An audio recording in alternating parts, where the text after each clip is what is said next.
বর্ধমানবাসী তথা সর্বমঙ্গলা মন্দিরে মায়ের দর্শনে আগত দর্শনার্থীদের সুবিধার্থে ও মন্দিরের সৌন্দর্যায়নের উদ্দেশ্যে মন্দিরের আশপাশে দোকানদাররা নিজেরাই উদ্যোগ নিয়ে সরিয়ে দিয়েছিলেন এবং আজকে সেই জায়গাগুলিকে পরিষ্কার করা হলো।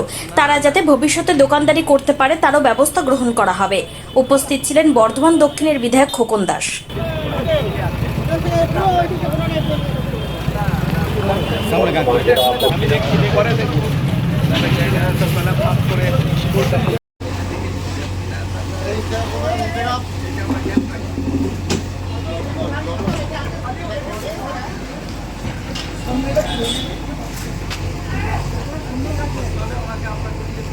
পূর্বের ঘোষণা অনুযায়ী বর্ধমান জেলা প্রশাসন মন্দির এটা তো গোটা ভারতবর্ষের মানুষ জানে।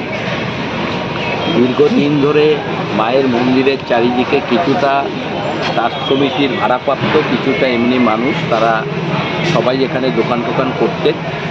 কিন্তু এখন আমরা চেষ্টা করছি সর্বমঙ্গলা বাড়িটাকে ভালো করার জন্য। সমস্ত দোকানদাররা নিজেরাই উঠে গেছে। তাহলে আজকে ছোটোখাটো যেটুকু ব্যাপার আছে সেটা ভাঙাভাঙি চলছে।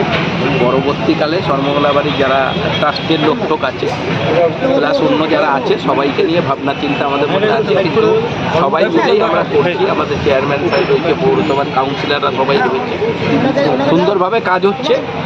মায়ের মন্দির আবার নতুন করে